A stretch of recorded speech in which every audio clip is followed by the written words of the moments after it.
गुरुर्ब्रह्मा गुरुर्विष्णु गुरुर्देवो महेश्वरः गुरुस्साक्षात् परब्रह्म तस्मै श्री गुरवे नमः।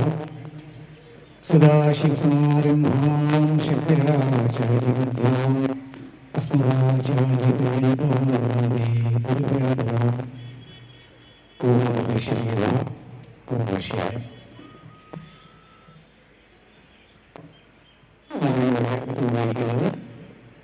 ധർമ്മസന്ദേശയാത്രയിലെ കണ്ണൂരിലെ പൊതുസമ്മേളനത്തിലാണ്.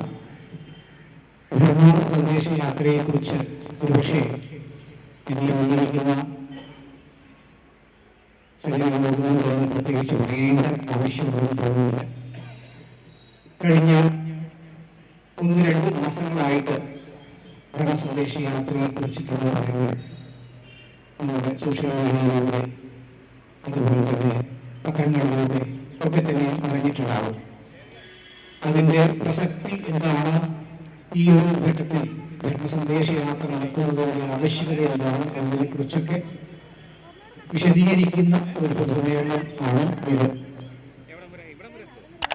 ഈ ഒരു സന്ദേശയാത്രയുടെ മുഖ്യമായ സന്ദേശമായി പറയുന്നത് കേരളത്തനിമയിലേക്ക് നിന്നാണ്. കേരളത്തനിമയിലേക്ക് എന്ന ഈ ഒരു സന്ദേശം, ഇതിനെക്കുറിച്ച് രാവിലെ നടന്ന സമ്മേളനത്തിൽ ഒരാൾ ചോദിക്കുകയുണ്ടായി. അദ്ദേഹത്തിൻ്റെ അടുത്ത് മറ്റൊരാൾ ചോദിച്ചൊരു ചോദ്യമായിട്ട് അദ്ദേഹം അത് പറയുകയുണ്ടായി. ഈ കേരളത്തനിമയിലേക്ക് എന്നുള്ളത് കൊണ്ട് എന്താണ് അർത്ഥമാക്കുന്നത്? കേരളം പഴയ ജാതീയ ഉച്ചനീചത്വങ്ങളിലേക്ക് ആ ഒരു കാലഘട്ടത്തിലേക്ക് പോകണമെന്നാണ് എന്ന് ചോദിക്കുകയുണ്ടായി. അതിന് വളരെ വ്യക്തമായ ഉത്തരം സാമൂഹ്യ ചിദാനന്ദപുര സ്വാമിജികളോട് പറഞ്ഞിട്ടുണ്ട്. ആ കേരളത്തനിമ എന്ന് പറയുന്നത് യഥാർത്ഥത്തിൽ ഭാരതത്തനിമ തന്നെയാണ്. കേരളത്തിൻ്റെതായ പ്രത്യേകമായ തനിമയില്ല. ചിലരൊക്കെ തന്നെയും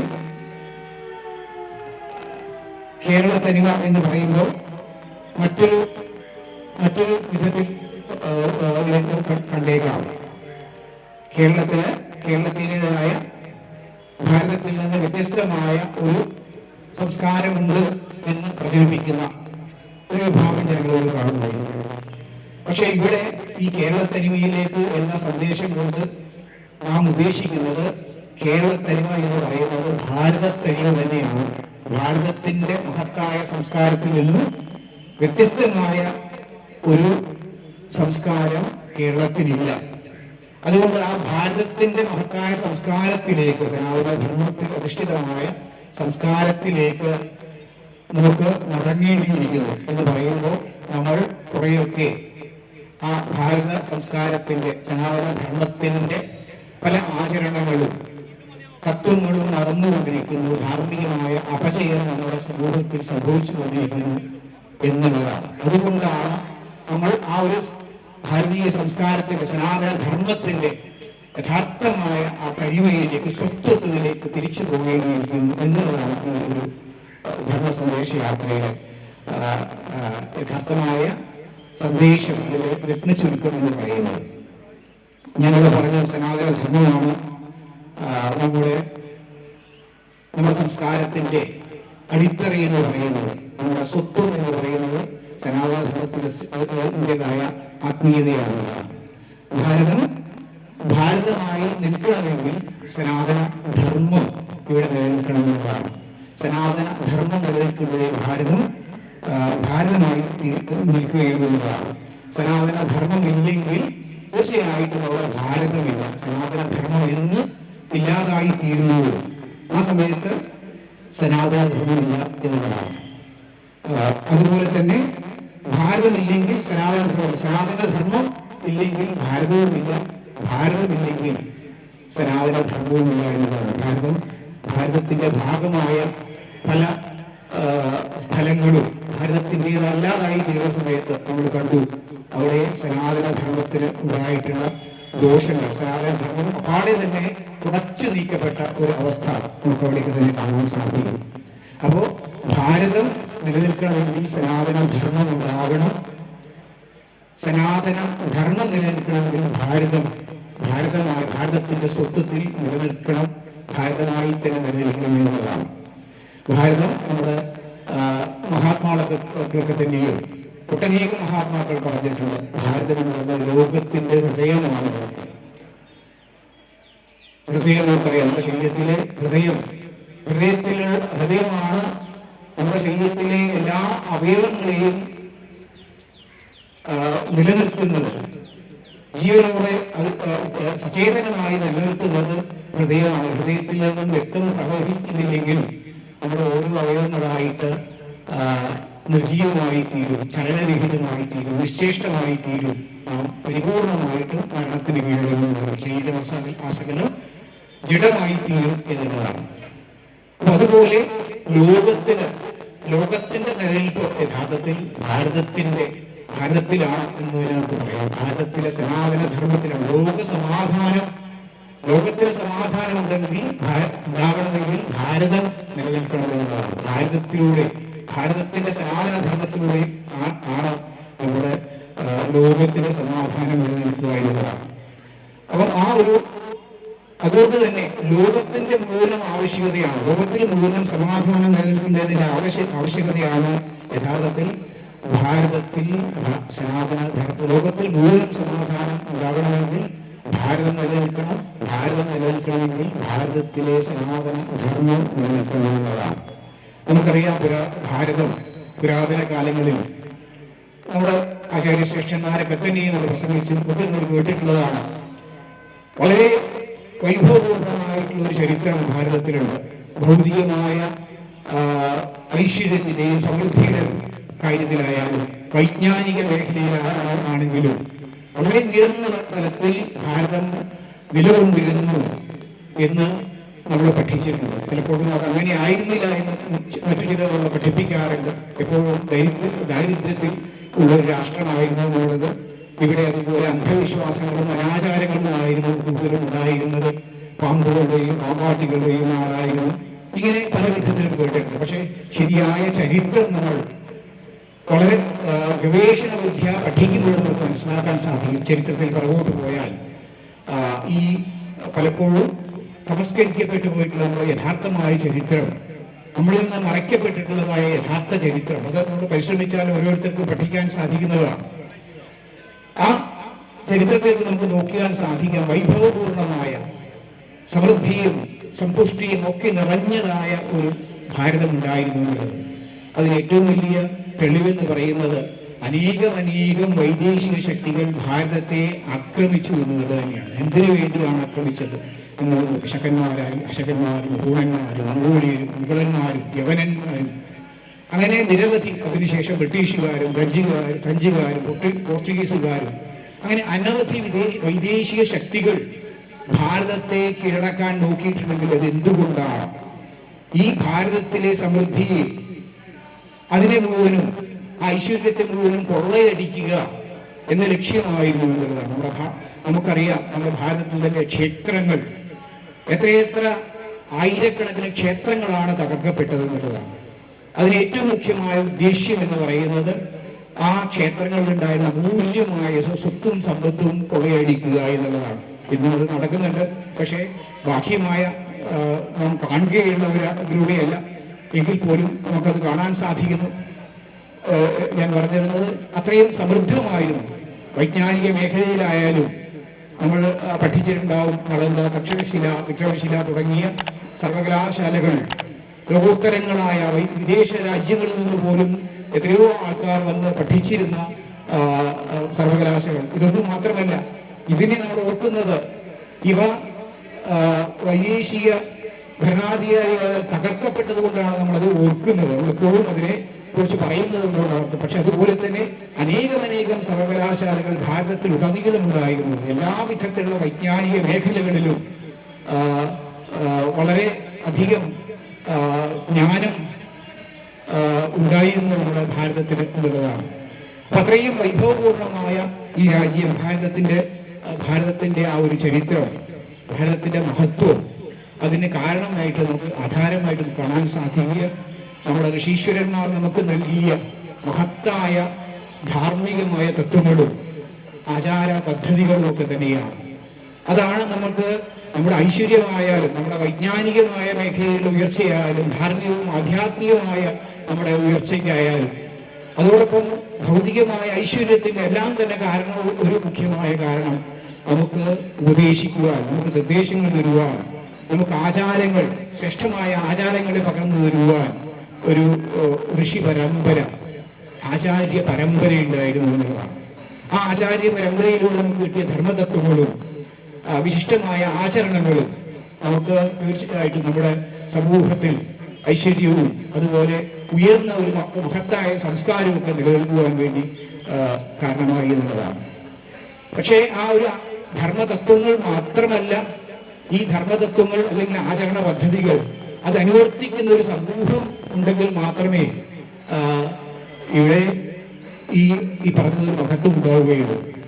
അത് ഉണ്ടാകാൻ കാരണം നമുക്കറിയാം, ഇവിടുത്തെ ഭാരതീയമായ കുടുംബ വ്യവസ്ഥയാണ്, മഹത്വപൂർണമായുള്ള കുടുംബ വ്യവസ്ഥ. അത് നമുക്കറിയാം, മറ്റ് എത്രയോ പുരാതനമായ സംസ്കാരങ്ങൾ, റോമൻ സംസ്കാരവും ഗ്രീക്ക് സംസ്കാരവും അതുപോലെ മെസൊപ്പൊട്ടേമിയൻ സംസ്കാരവും ബാബിലോണിയൻ സംസ്കാരവും പേർഷ്യൻ സംസ്കാരവും ഒക്കെ തന്നെയും അധിനിവേശ സംസ്കാരങ്ങൾ വന്ന സമയത്ത് കേവലം കുറഞ്ഞ വർഷങ്ങളിൽ 15-20 വർഷങ്ങൾക്കുള്ളിൽ തന്നെ പൂർണ്ണമായിട്ട് തുടച്ചു നീക്കപ്പെട്ട അവസ്ഥ ഉള്ളൂ. പക്ഷേ ആയിരക്കണക്കിന് വർഷങ്ങൾ അധിനിവേശ ശക്തികൾ ഭൗതികമായ സമ്പത്തിനും ഐശ്വര്യത്തിനും അതോടുപോലെ സാംസ്കാരിക ആധിപത്യത്തിനും ഒക്കെ വേണ്ടിയിട്ട് ഇവിടെ ആക്രമണം നടത്തിയിട്ടും നമുക്ക് നമ്മുടെ സംസ്കാരത്തെ ഇത്രയും കാലം നിലനിർത്തുവാൻ സാധിച്ചത് തീർച്ചയായിട്ടും ഭാരതീയമായ മഹത്വപൂർണമായ കുടുംബ വ്യവസ്ഥ കൊണ്ട് തന്നെയാണ്. ആ കുടുംബ വ്യവസ്ഥയിൽ കുടുംബ വ്യവസ്ഥയിൽ തന്നെ നമ്മുടെ ആചാര പദ്ധതികൾ, നമ്മുടെ ഋഷീശ്വരന്മാർ നമുക്ക് പകർന്നു തന്ന മഹത്വപൂർണമായ സനാതന ധർമ്മത്തിന്റെ തത്വങ്ങളും ആശയങ്ങളും അതുപോലെ ആചരണ പദ്ധതികളും അത് നമ്മൾ കൃത്യമായി ആചരിച്ചത് കൊണ്ടാണ് എന്ന് നമുക്ക് പറയാം. പക്ഷേ ഇന്ന് നമുക്കറിയാം അതിന് വളരെ അധികം ശോഷണം വന്നുകൊണ്ടിരിക്കുന്നു. നമ്മുടെ ധാർമ്മികമായ അമൂല്യമായ സ്വത്തായിട്ടുള്ള സനാതന ധർമ്മത്തിന്റെ ധർമ്മശാസ്ത്ര ഗ്രന്ഥങ്ങളും ഒക്കെ നമുക്കിന്നും അധികം നഷ്ടമായിട്ടൊന്നുമില്ല, അതൊക്കെ നമ്മുടെ കൂടെ ഉണ്ട്. പക്ഷേ അത് ആചരിക്കുവാൻ ഉള്ള മനസ്സുള്ള കുറഞ്ഞു വരുന്നു. കുടുംബങ്ങളിൽ അത് ആചരിക്കുന്നത് കുറഞ്ഞു വരുന്നത് നമ്മൾ കാണുന്നു. ഈ കുറഞ്ഞു വരുന്നതാണ് യഥാർത്ഥത്തിൽ നമ്മുടെ ശോഷിപ്പിന്, നമ്മുടെ ധാർമ്മികമായ അപചയത്തിന്, സമൂഹത്തിന്റെ ധാർമ്മികമായ അപചയത്തിന് കാരണമായിത്തീരുന്നത്. അപചയത്തെക്കുറിച്ചിട്ടൊക്കെ തന്നെ ഒരു പക്ഷേ പലപ്പോഴും നമ്മൾ പല സ്ഥലങ്ങളിലെയും സംസാരിച്ച് നമ്മൾ കേൾക്കുന്നതും കാണുന്നതും നമ്മുടെ കണ്ണുകളിൽ കാണുന്നതുമാണ്. മയക്കുമരുന്നിന്റെയും മദ്യത്തിന്റെയും വളരെ അധികം നമ്മുടെ സമൂഹത്തിൽ ഉണ്ടായിരിക്കുന്നു. അതുപോലെ കുടുംബങ്ങളുടെ ശിഥിലത, കുടുംബങ്ങളുടെ പവിത്രത നഷ്ടപ്പെടുന്നത് കാണുന്നു. വിവാഹബന്ധങ്ങൾ, ഏറെ വിവാഹമോചനങ്ങളൊക്കെ വളരെയധികം ഉണ്ടാകുന്നു, ആത്മഹത്യകൾ ഉണ്ടാകുന്നു. ഇതിനൊക്കെ കാരണം യഥാർത്ഥത്തിൽ നമ്മുടെ സമൂഹങ്ങളുടെ കുടുംബങ്ങളിൽ കുടുംബ ബന്ധങ്ങൾ ശൈഥില്യം നേരിട്ടതും കുടുംബ ബന്ധങ്ങളുടെ പവിത്രത നഷ്ടപ്പെട്ടതും അതിന് കാരണമായി തീർന്നത് തീർച്ചയായിട്ടും നമ്മൾ എത്രയോ കാലമായി ആചരിച്ചു പോകുന്ന ശ്രേഷ്ഠമായ ആചാരങ്ങൾ, ധാർമ്മികമായ ആചാരങ്ങൾ, നാം പഠിച്ചിരുന്ന ആചാര്യന്മാരാൽ ഋഷീശ്വരന്മാരാൽ നൽകിയ ധർമ്മതത്വങ്ങൾ അതൊക്കെ മറന്നുകൊണ്ടുള്ള ജീവിതം ആയതുകൊണ്ടാണ്. പലപ്പോഴും നമുക്ക് മഹത്തായ ഒരു ചരിത്രം ഉണ്ടായിരുന്നില്ല എന്നൊക്കെ തന്നെയും വരുത്തി തീർക്കുവാൻ ബാഹ്യശക്തികൾക്ക് സാധിക്കുന്നത് നമ്മുടെ പുതിയ തലമുറയ്ക്ക് അതിനെക്കുറിച്ച് ബോധമില്ലാത്തതാണ്. നമ്മുടെ പൂർവികർ, നമുക്കുള്ള മുൻഗാമികൾ പലരും അത് പിൻഗാമികളിലേക്ക് അത് പകർന്നു നൽകാത്തത് കൊണ്ടാണ് എന്നുള്ളത് കാണാൻ സാധിക്കും. അതുകൊണ്ട് നമ്മുടെ ആചരണങ്ങളെ ശ്രേഷ്ഠമായ ആചരണങ്ങളെ നമ്മുടെ സമൂഹത്തിലേക്ക്, നമ്മുടെ കുടുംബത്തിലേക്ക് വീണ്ടും നമുക്ക് കൊണ്ടുവരേണ്ടിയിരിക്കുന്നു. അതിന് വളരെ അത്യാവശ്യമായിരിക്കുന്നു, വളരെ അനിവാര്യമായ ഒരു കാര്യമാണ്. എങ്കിൽ മാത്രമേ നമ്മുടെ സമൂഹത്തിൽ പഴയ ആ വൈഭവം നമുക്ക് കൊണ്ടുവരാൻ സാധിക്കുകയുള്ളൂ എന്നുള്ളതാണ്. ആചരണങ്ങൾ ഇല്ലാതാക്കാനുള്ള ബോധപൂർവമായിട്ടുള്ള ശ്രമങ്ങൾ ധാരാളം നടക്കുന്നുണ്ട്. നമുക്കറിയാം, കഴിഞ്ഞ കുറച്ച് നാൾ നമുക്ക് ഗുരുപൂർണിമ ആചരിക്കുകയുണ്ടായി. പല വിദ്യാലയങ്ങളിലും നമ്മൾ സംസ്കൃതി പൂജയും മാതൃപൂജയൊക്കെ നടത്തുകയുണ്ടായി. അച്ഛനമ്മമാരുടെ പാദങ്ങളെ കഴുകി നമസ്കരിക്കുന്ന, ഗുരുഭൂതന്മാരുടെ പാദങ്ങളിൽ നമസ്കരിക്കുന്നതൊക്കെ ആയിട്ടുള്ളത്. അതിനെ പുതിയതായി കൊണ്ടുവന്ന ഒരു അനാചാരമായിട്ടും അന്ധവിശ്വാസങ്ങളായിട്ടൊക്കെ ചിത്രീകരിച്ചുകൊണ്ട് അവ നടക്കുന്ന സ്കൂളുകളിലേക്കും വിദ്യാലയങ്ങളിലേക്ക് തന്നെ പ്രതിഷേധ ജാഥകളൊക്കെ നമ്മൾ കാണുകയുണ്ടായി. എത്രയോ കാലങ്ങളായിട്ട് നാം നടത്തുന്നതാണ്. പല സ്കൂളുകളും 30-40 വർഷങ്ങൾക്ക് മുമ്പ് ആരംഭിച്ചത് മുതൽ നാം നടത്തുന്നതാണ് ഇത്തരം പൂജകൾ. ആ പൂജകളിലൂടെ എന്താണ് സംഭവിക്കുന്നത്? കുട്ടികളിൽ അനുസരണശീലവും അച്ഛനെയും അമ്മയെയും ഗുരുക്കന്മാരെയും അനുസരിക്കുവാൻ, നല്ല ഉത്തമരായിട്ടുള്ള പൗരന്മാരായിട്ട് കുട്ടികളായി വളർത്തുക എന്ന ഉദ്ദേശത്തോടുകൂടിയാണ് ഇത്തരം ആചരണങ്ങൾ നമ്മൾ പഠിപ്പിക്കുന്നത്. തീർച്ചയായിട്ടും അതിനനുസൃതമായിട്ട് തന്നെ കുട്ടികൾ അതുപോലെ ഉത്തമ പൗരന്മാരായി വളരുകയും ചെയ്യുന്നുണ്ട്. പക്ഷേ അതില്ലാതാക്കുവാനുള്ള ബോധപൂർവമായ ശ്രമം, അത് പുതിയതായിട്ട് കൊണ്ടുവന്ന് എത്തി നിൽക്കുവാനുള്ള ശ്രമങ്ങൾ, അതുപോലെ തന്നെ മറ്റൊരു കൂടുതൽ ദീർഘിപ്പിക്കുന്നില്ല, നമ്മൾ തുടങ്ങിയത് തന്നെ വളരെ വൈകിയാണ്. ഒരു കാര്യം കൂടി പറഞ്ഞിട്ട് നമുക്ക് നിർത്താം, ഞാൻ അവസാനിപ്പിക്കുകയാണ്. ഈ അടുത്ത കാലത്ത് തന്നെ നമ്മൾ രാമായണ മാസം ആരംഭിച്ച സമയത്ത്, രാമായണത്തിന്റെ അധികരിച്ചുള്ള സിമ്പോസിയങ്ങളും മറ്റൊക്കെ നടന്ന സമയത്ത് രാമനെതിരായിട്ടുള്ള നമ്മൾ കണ്ടു. മര്യാദരാമൻ, കാട്ടിൽ സീതയെ ഉപേക്ഷിച്ച രാമനാണോ മര്യാദരാമൻ എന്നുള്ളതും, അതുപോലെ ഒരു പ്രശസ്തനായ, ഇപ്പോഴത്തെ പ്രശസ്തി മറ്റൊരു രീതിയിലാണ്, പ്രശസ്തനായ ഒരു പ്രത്യേകമായ ഗാന മേഖലയിൽ പ്രശസ്തനായ ഒരു വ്യക്തി പറയുകയുണ്ടായി, രാമൻ എൻ്റെ ഹീറോ അല്ല, രാവണനാണ് എൻ്റെ ഹീറോ എന്നുള്ളത്. പക്ഷെ അവസാനം അദ്ദേഹത്തിന്റെ രാവണത്വം അടുത്ത് അധികം താമസിയാതെ അദ്ദേഹം തെളിയിക്കുകയുണ്ടായി നമുക്ക് കാണാൻ സാധിച്ചു. കാരണം രാവണൻ എന്ന് പറയുന്നത് നമ്മുടെ പുരാണങ്ങളൊക്കെ എടുത്തു കഴിഞ്ഞാൽ പുരാണ കഥാപാത്രങ്ങൾ ഏറ്റവും കൂടുതൽ സ്ത്രീജിതനായിട്ടുള്ള, സ്ത്രീകളുടെ നേരെ അതിക്രമം നടത്തിയിട്ടുള്ള ഒരു കഥാപാത്രമായിട്ടാണ് നമ്മൾ കാണുന്നത്. 18ഓളം ശാപങ്ങൾ ലഭിച്ചതിൽ കൂടുതലും ശാപങ്ങൾ സ്ത്രീകളുടെ നേരെ അതിക്രമം കാണിച്ചതിന്റെ പേര് നമുക്ക് കാണാൻ സാധിക്കും. അപ്പോൾ അത്തരമൊരു വ്യക്തിയെ ഹീറോ ആക്കി തീർക്കുക, തന്നിലൂടെ ഈ പൊതുസമൂഹത്തിൽ മൂലം രാവണന്റെ സ്വഭാവത്തെ കൊണ്ടുവരിക എന്ന ബോധപൂർവമായ ശ്രമം. പക്ഷെ അത് അധികം നടന്നില്ല. ഭഗവാൻ തന്നെ പണി കൊടുത്തു. അദ്ദേഹം ഇപ്പോ കുറച്ചു നാൾ ഒടുവിലൊക്കെ ആയിരുന്നു, എവിടെയാണെന്ന് അറിയില്ല. അപ്പം ഇതുപോലെയാണ് നമ്മുടെ കുടുംബ വ്യവസ്ഥയെ, നമ്മുടെ സമൂഹത്തെ, വളർന്നു വരുന്ന സമൂഹത്തെ ദുഷിപ്പിക്കുവാൻ, നമ്മുടെ സമൂഹത്തിലെ കുടുംബങ്ങളിലെ ആചരണങ്ങളെ ഇല്ലാതാക്കുവാനുള്ള ബോധപൂർവ ശ്രമങ്ങൾ നടക്കുന്നു. ആ സമയത്ത് തീർച്ചയായിട്ടും ഇന്ത്യയിൽ ധർമ്മസന്ദേശ യാത്രയുടെ പ്രസക്തി വളരെയധികമാണ്. നമ്മൾ ഓരോരുത്തരും നമ്മുടെ കടമയാണ് നമ്മുടെ കുടുംബത്തിലും അതുപോലെ ചുറ്റുപാടുള്ള കുടുംബങ്ങളിലും നമ്മുടെ സനാതന ധർമ്മത്തിന്റെ വൈശിഷ്ട്യമാർന്ന ധർമ്മതത്വങ്ങളെ, അതുപോലെ ആചരണങ്ങളെ പകർന്നു നൽകുക, അവർക്ക് കൂടി പഠിപ്പിക്കുക എന്നുള്ളത് 1996 മുതൽ കണ്ണൂര് ജില്ലയിൽ പല ഭാഗങ്ങളുമായിട്ട് ഞാൻ പ്രവർത്തനം ആരംഭിച്ചിട്ടുണ്ട്. ആദ്യമായിട്ട് അത്തരം പ്രവർത്തനങ്ങളിലേക്ക് വരുമ്പോൾ അമ്മ നിർദ്ദേശിച്ചിട്ടുള്ളതും അതാണ്.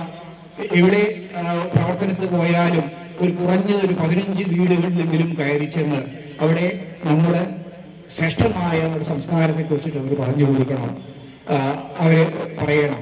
അതിനുശേഷം ഒരു ദിവസം എത്ര വീടുകൾ കാണും അവരെ മുഴുവനും ഒരുമിച്ച് കൂട്ടി ഏതെങ്കിലും ഒരു വീട്ടിൽ ഒരുമിച്ചിരുന്ന് കൂടുതൽ കാര്യങ്ങൾ സനാതന ധർമ്മത്തിൽ അധിഷ്ഠിതമായ മഹത്തായ തത്വങ്ങളെ കുറിച്ചിട്ട് പറയണം, ആചാരങ്ങളെ കുറിച്ച് പറയണം, കുറച്ച് കീർത്തനങ്ങളെ കുറിച്ച് പ്രാർത്ഥനകളും ആലപിക്കണം എന്നുള്ളതാണ്.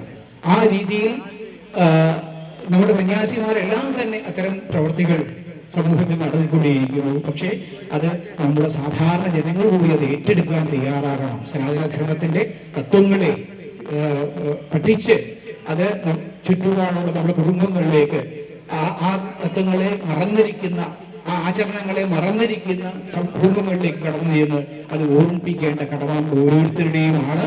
അത് നടത്തുവാനുള്ള പ്രേരണ ഈ ധർമ്മസന്ദേശ യാത്രയിലൂടെ നമുക്ക് ലഭിക്കട്ടെ എന്ന് പറഞ്ഞുകൊണ്ട് എന്റെ വാക്കുകൾ ജഗദീശ്വരിയുടെ പാദങ്ങളിൽ സമർപ്പിച്ചു നിർത്തുന്നു.